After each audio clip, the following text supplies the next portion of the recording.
دوستانو نن د جون 3 نیټه ده.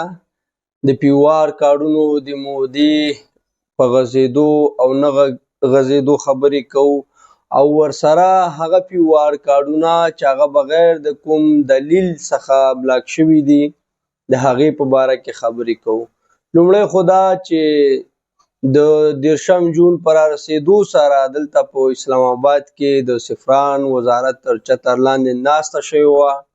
هغوی حکومت ته خپل هغه خواست یا غوښتنه وړاندې کړه چې زمونږ هغه کنکلوژن نتیجه ګیري دا ده چې په موجوده وخت کې افغانان نشي کولی چې افغانستان ته لاړ شي.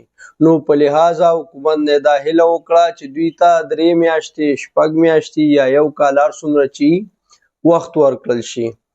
او ورسره د حکومت چې نور کوم په لوړه سطح مشران دي یا کابینه ده ټول چې راټول کړي سره موجوده وخت کې دا فیصله ده چې یاره افغانان په دغه شرایطو کې نشي کولی افغانستان ته لاړ شي.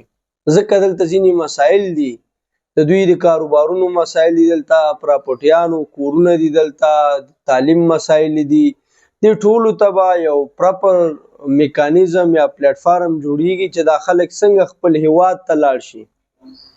بیا به له هغې نه بعد حکومت اعلان کوي چې نن نه بعد افغانانو ته پاکستان کې اجازت نشته دی، دوی باید لاړ شي خپل هیواد ته.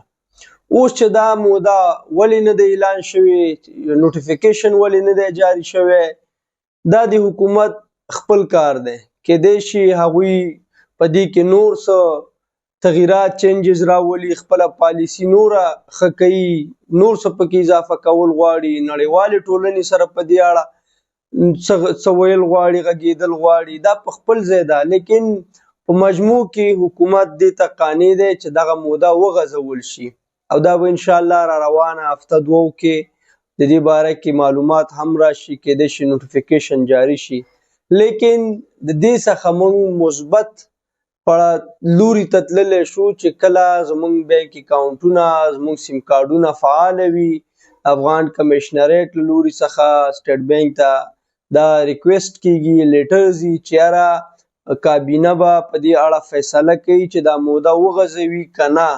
تر څو چې کابینې فیصله نه وي کړې باید د افغانانو بانکي حسابونه، بینک اکاونټونه او سیم کارډونه کوم چې په پیوار کارډونو راجستر دي دا بلاک نشي.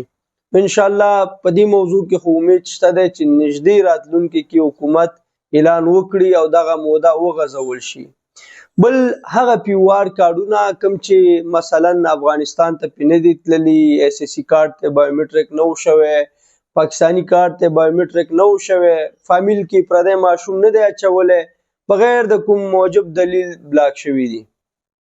یا د هغوی فیس ریکوګنیشن کې مسله راغلې ده، بایومیټریک کې مسله راغلې ده، نوم چینج کولو وخت کې د دوی څه مشکل ټیکنیکل یا تخنیکي مشکل راغلی او د دوی کارډ بلاک شوی. د دوی لپاره زه دا ویل غواړم چې د دوی په سیمه کې کوم نمایندګان دي هغوی سره د اړیکه ونیسي او دغه کارډونه چې کوم دي دا د یو لیست جوړ کړي، دوی ته دې ورکړي. هغه نمایندګان دې دغه لیست د یو ریکویسټ سره، یو عریضې سره افغان کمیشنریټ ته سبمیټ کړي، جمع کړي. هغې نه بعد به بیا افغان کمیشنریټ چې کوم دی دا له نادرا سره شریکوي او که چیرې داسې تخنیکي مسایل راغلي وي چې یا د تصویر مشکل وي، چا سره یو شیوالی راغلی وي، ګوتې کې مشکل راغلی وي، نور داسې ټیکنیکل ایشوز وي، نو کیدای شي امید شته دا کارډونه ان بلاک شي. نو دغه 2 موضوعات دي ملګرو، انشاءالله د پیوار د مودې غځولو معلومات به راځي، نږدې وختو کې به راځي، ځکه خلک پریشانه دي او مسؤلینو هم دا درک کړې ده چې دغه پریشانی باید نوره زیاته نشي. او د پیوار کارډونه کوم چې بلاک دي دا موضوع هم جدي ده، ځکه موجوده وخت کې که چیرې د پیوار کارډ والا نیول کیږي او د پیوار سکین شي یا چک شي او دا بلاک وي، دا کس افغانستان ته ډیپورټ کیږي. نو په کار دا ده چې کوم کارډونه بغیر د کوم دلیل څخه بلاک شوي دي د هغې یو ډیټابیس، یو لیست جوړ شي، دغه مشران افغان کمیشنریټ ته جمع کړي اول ته بیا ریکویسټ وکړي چې یاره نادرا سره په دې اړه باندې وغږیږي تر څو دغه کارډونه بیرته ان بلاک شي. ډیره مننه.